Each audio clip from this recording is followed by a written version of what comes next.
the Johnson Wax Program.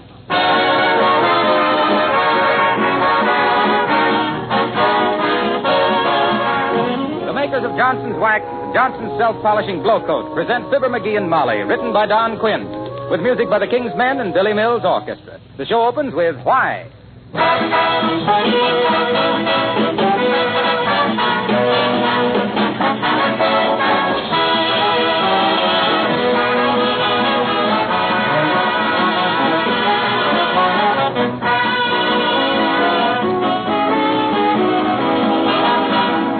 Let me ask you this question.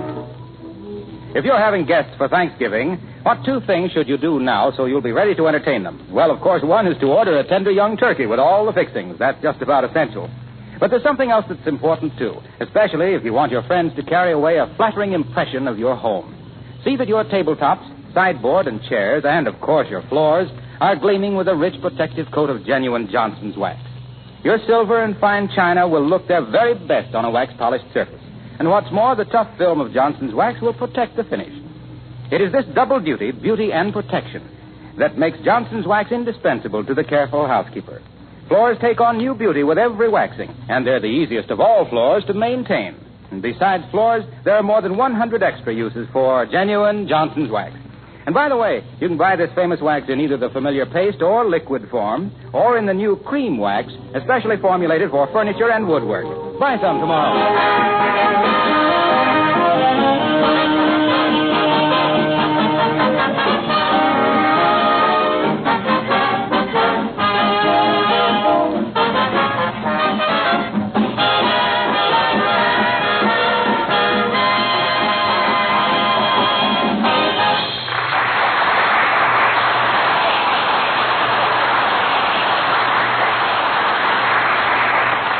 Well, there's nothing more aggravating than to know that your husband knows something that you don't. No? And here at 79 Wistful Vista, one with a secret and one with a consuming curiosity, we find Fibber McGee and Molly.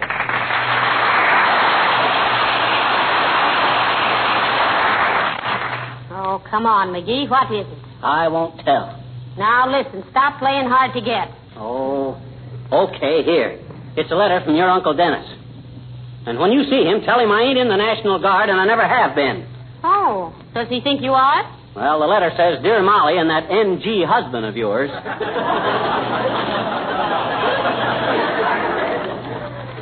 Say, McGee, why didn't you give me this before? Huh? Uncle Dennis wants us to take the train today and visit him for a few days over Thanksgiving. I know.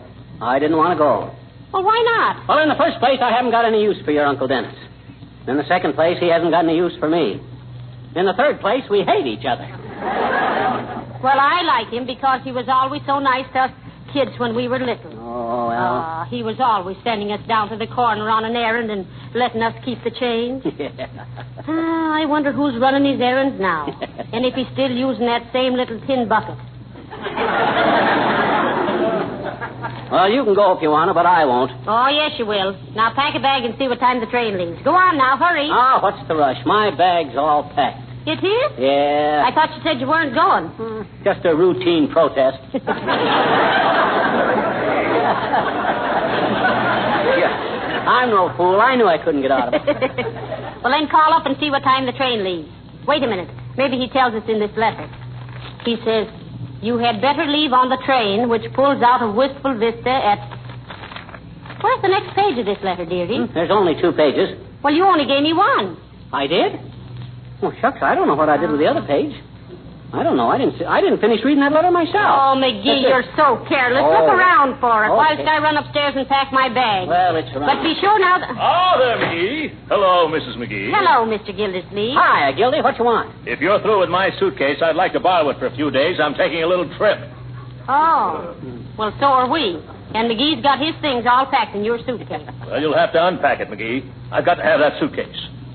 You got a lot of nerve, Gildersleeve. Barging in here and upsetting our plans like this. One of these days I'll get a suitcase of my own, and then you'll be sorry. I won't be sorry. I'll be delighted. I'll be ecstatic. Well, really. Now you know what to do for Mr. Gildersleeve for Christmas, dearie. Buy yourself a suitcase. Come on, McGee. Unpack that bag. I can't, Gildy. Why not? I've already sent it down to the station. Well, all right. But you don't mind if I use my suitcase sometime, do you, McGee? Why, shucks, no. Not if you don't mind how it looks. I got it pretty well scratched up. Where'd you say you was going, Gildersleeve? I'm going to a college reunion.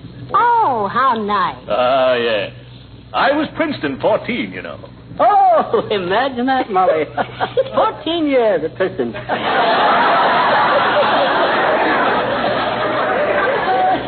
No wonder you love the old place, Gildersleeve. Don't be like that, McGee.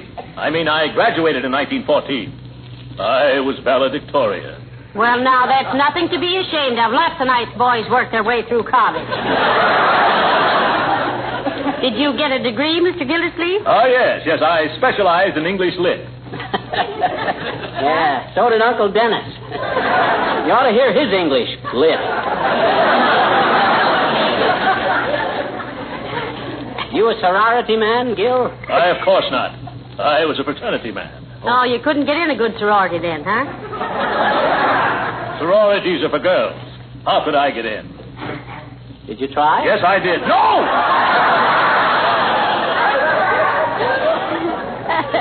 Of course I didn't. Oh, a woman hater. I am not a woman hater.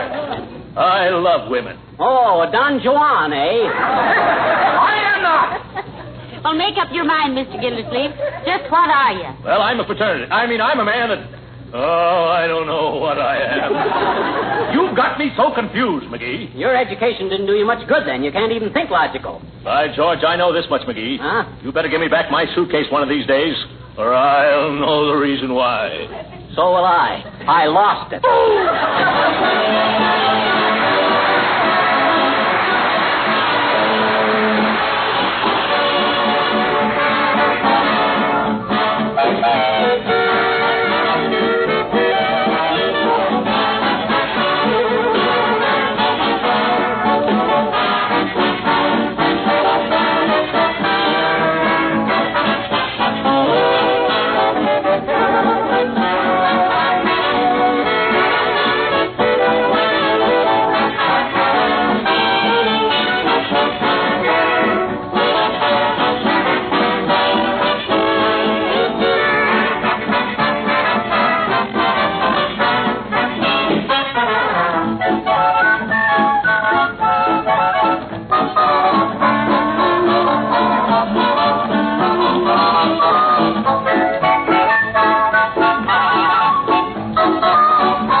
I want you to be nice to him. Ah, the old soak. What do you expect me? Well, just because he has one little weakness. Weakness? You mean strength? That jughead can carry a bigger load than anybody I ever saw. Why, we... Tickets, please. Oh, hello, Johnny. Hello, George. Well, for goodness sakes. Hello, Mr. Oldtimer. You the conductor on this steam shovel? You bet, Johnny. That's me. In there punching every minute. There you are. You kids going somewhere? Well, now, what would be your impression? No, we're not going anyplace, old-timer. We just wanted to go through a few tunnels and see how the other half of the world loves.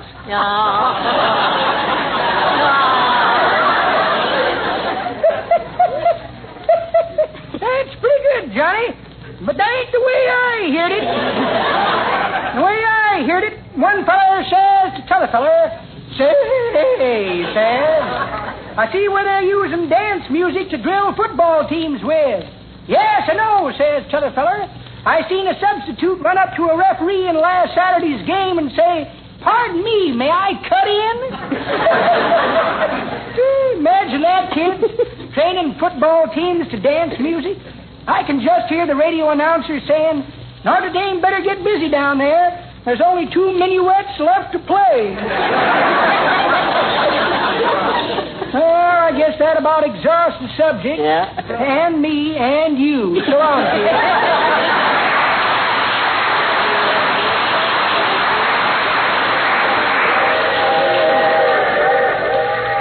Boy, I hate these long train rides, especially to see that old gutter inspector.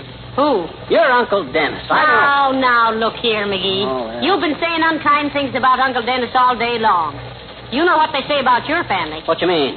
They say there were so many black sheep in your family that on Saturday night they didn't bathe them. Huh? They dipped them. Now, that's what I call a dirty allegation. And if I ever meet the alligator that started it... And then the farmer's daughter said, why, I'm the baby.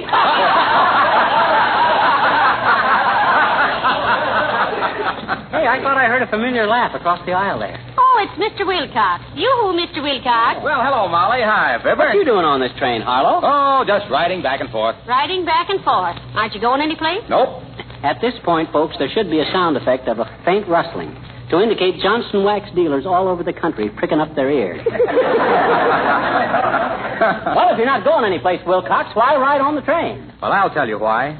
For 6 years now, you've had all the funny stuff on this show. Huh? Do I have any jokes? No. Well, my goodness, Mr. Wilcox. All I ever say is what a wonderful product Johnson's self-polishing glow coat is for floors and linoleum. Well, How it beautifies and protects against dampness, dirt, and wear. yes, How it's so easy to use because it shines as it dries with no rubbing or buffing. right. How it saves hours of housework. And so on and so on and so on. Well, so what? It's absolutely true, isn't it? Of course it's true. I mean every word of it. But is it funny? No. It ain't funny, McGee. Well, now, listen, Mr. Wilcox. How on earth will riding on trains help you? Why, I can mix with all the traveling salesmen and learn a lot of funny stories. That's how. Ah. Look, Mr. Wilcox, the stories you'll hear from traveling salesmen will only have one effect on your status with this show. What's that? You'll be traveling, salesman. Oh, all right. Gee whiz. Here I try to improve myself, to make something of myself. And where do I get? Off at the next station. So long, folks.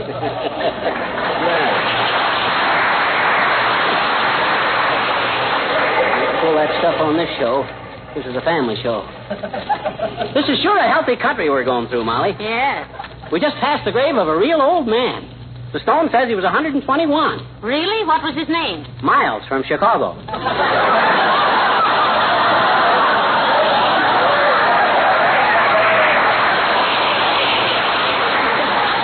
That's a ripe old age. Yeah.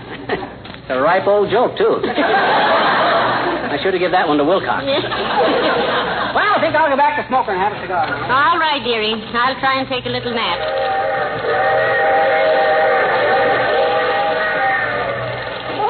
How do you do, Mrs. McGee? Why, hello, Mrs. Uppington. Won't you sit down?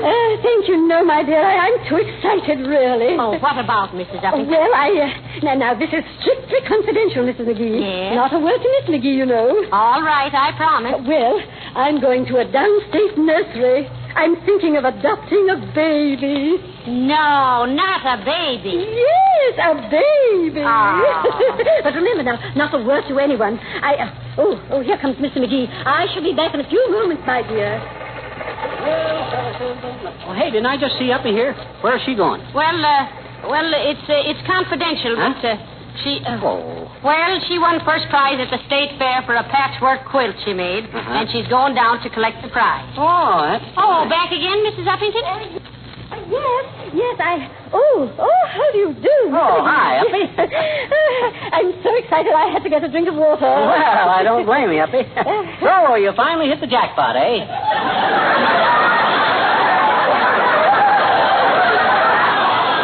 Well, you deserve it, Uppy. And you got a beautiful home to keep it in, too. Now, Mrs. McGee, I thought you promised me you wouldn't tell. I didn't tell Mrs. Uppington. He doesn't know what he's talking about. Why all the secrecy? Shucks, I've seen hundreds of them. Shucks, my mother had 12. Well, my goodness, news, Mr. McGee? Does she have... are they all at home? Oh, I suppose so. They've been laying around the house there for years. Chuck's mama was always saving up little three-cornered pieces of cloth for him.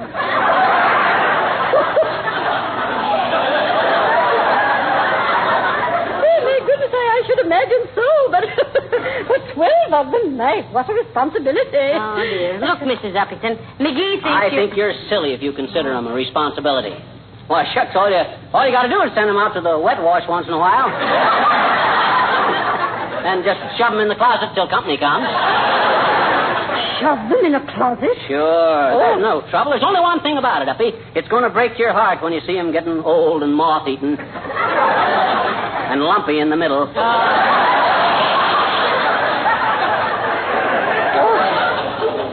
Well, of course, Miss McGee, I'm so new at this sort of thing. I can only say that I hope as the years go by that it will look more and more like me. You do, eh? You're a hot sketch, Uppy. And I'm sure it will, if only around the edges. Well, I can hardly wait to see it, but I suppose you'll have it hanging out the window one of these days for an airing. Why, Mr. McGee, what a cruel, heartless, callous sort of man. Huh? Well, I'm certainly glad that you're not his father. Goodbye.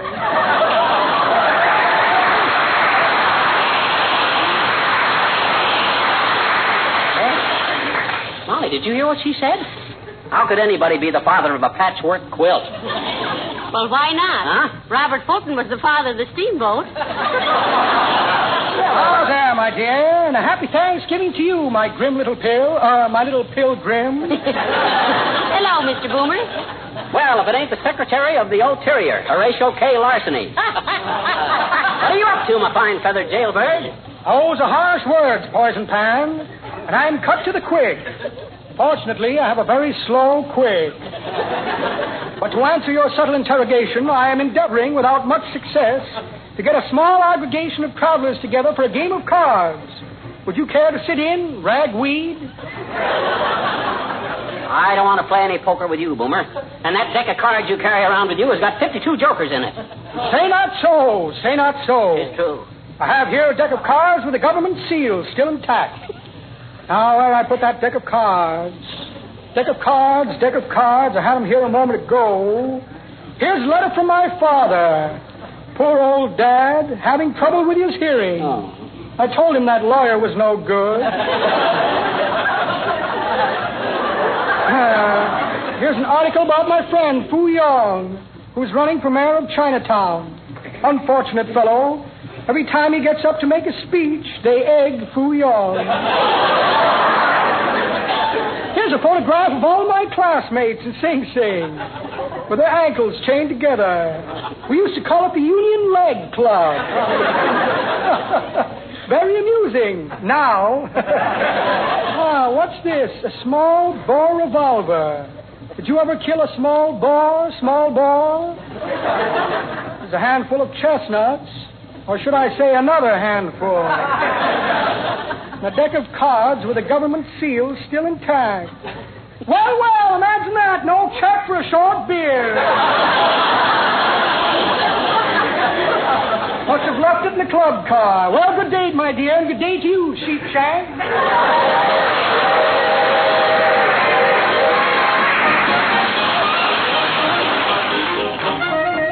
The King's Men sing Easy Go Slim from the Paramount picture, The Roundup. 1, 2, 3. We had in our outfit a gentle cowhand, as pleasant and kindly and meek as a lamb. When trouble was brewing, it never touched him, and that's why we nicknamed him Easy Go Slim. Now, often I mind on a Saturday night how down at Joe's barroom they'd stir up a fight. But fighting and shooting ain't Easy Go style. He'd answer 'em all with a 10-gallon smile. But once when we went out to round up the strays, it rained without stopping for 41 days, and Slim caught the sniffles, he shivered and froze. Old Easy Go Slim had a cold in his nose. He sniffled and snuffle all over the place. He whooped and he coughed and got blue in the face. He ached in the withers, had pains in his head, but he kept on riding, though feeling half dead. Now, one of the hands got a little bit drunk and figured he'd try to test Easy Go Spunk. But as you'll be hearing, he tried the wrong track, for he gave old Slim a big whack on the back. Then, bang went a 6-gun and down the drunk fell in even less time than it takes me to tell. And there on the trail he was laying out dead, all salted and peppered with Easy Go's lead. Well, that is my story of trouble and pain, of riding for 41 days in the rain. And this is the moral we clearly expose. Don't bother a bad with a cold in his dog.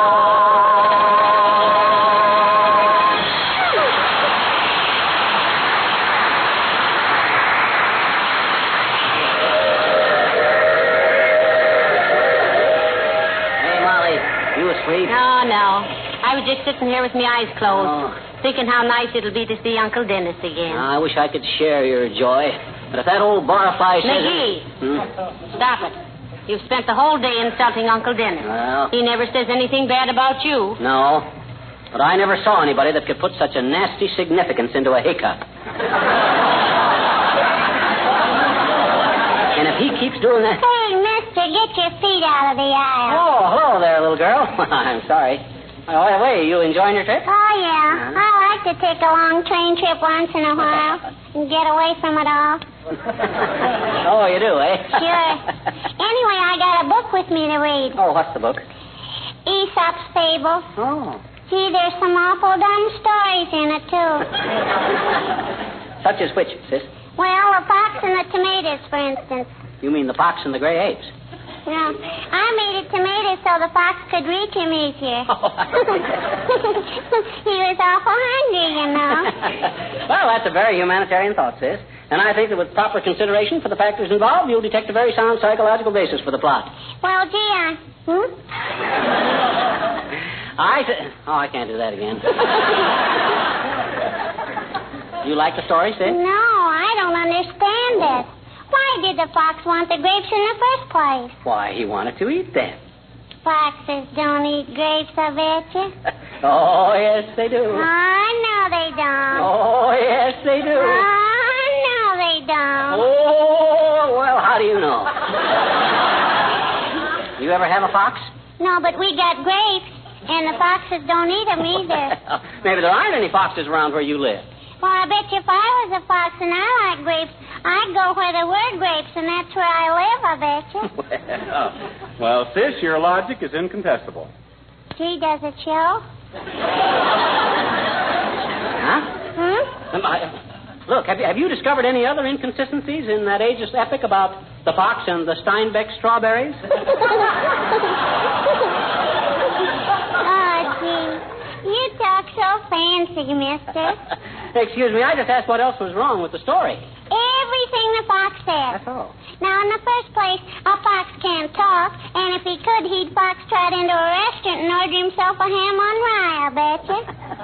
With mustard? No, pickle. Here, you can have the old book. I'm going back to my seat and read Superman. So long, mister.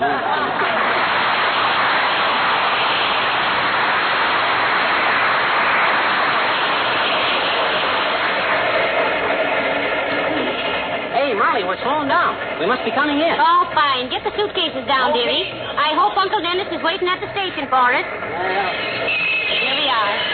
Here, anywhere in the city. Taxi, mister? Oh, thanks, Bud. Where do we catch a streetcar, Molly? We don't have to. He lives right next door to the station.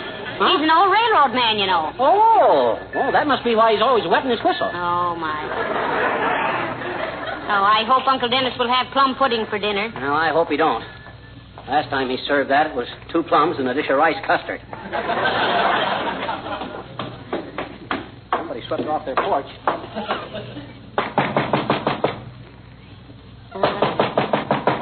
Wonder he couldn't install a doorbell. Cost a few cents a year to run a doorbell. You can get new skin on your knuckles for nothing. I wonder where... Maybe we missed him at the station. I wouldn't miss him at the station or anywhere else. And this is a dirty trick, inviting us down here and then forgetting... Well, as long as we're relatives and are invited, dearie, see if we can get the window open. We should have brung Boomer. Let's see, what can I pry that window open? Oh, here's my pocket comb. Hey, what's this? Oh, look, Molly, here's the other page of Uncle Dennis's letter. I had it in my pocket all the time. Well, give it here. Let me read it whilst you open the window. Okay, now let's see. Maybe there's a basement window open here. McGee, look. What's the matter? Oh, dear. Huh? Listen to this letter you've been carrying all day. Huh? He says, on second thought, I've got a better idea. I'm coming to spend a few days with you. Oh, sure.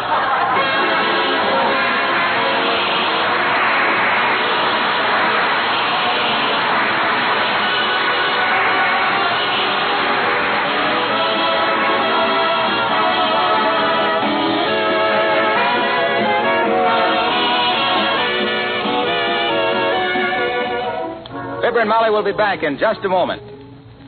And speaking again of Thanksgiving, don't forget that's the day you'll spend quite a lot of time in your kitchen. Let me suggest that you prepare your linoleum floors for that extra activity by giving them a protective coat of Johnson's self-polishing glow coat. Then you won't have to worry about the extra wear. And you'll be proud of their appearance if your guests come out for a first peek at the turkey. Glow coat preserves the colors of linoleum, keeps them fresh and bright, and actually makes linoleum last much longer. Glow coat is remarkably easy to use because it's self-polishing, requires no rubbing or buffing. Simply apply and let dry, and in 20 minutes your floor shines with a beautiful polish, easy to keep clean. Try Johnson's self-polishing Glow Coat once, and you'll always use it.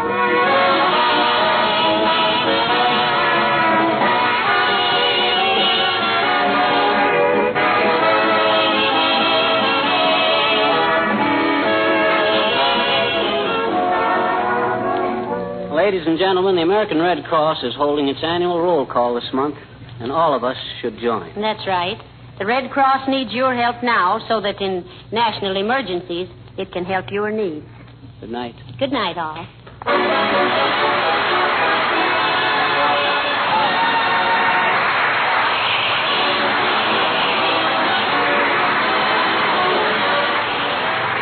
This is Harlow Wilcox, speaking for the makers of Johnson's Wax and Johnson's Self-Polishing Glow Coat, inviting you all to be with us again next Tuesday night. Good night.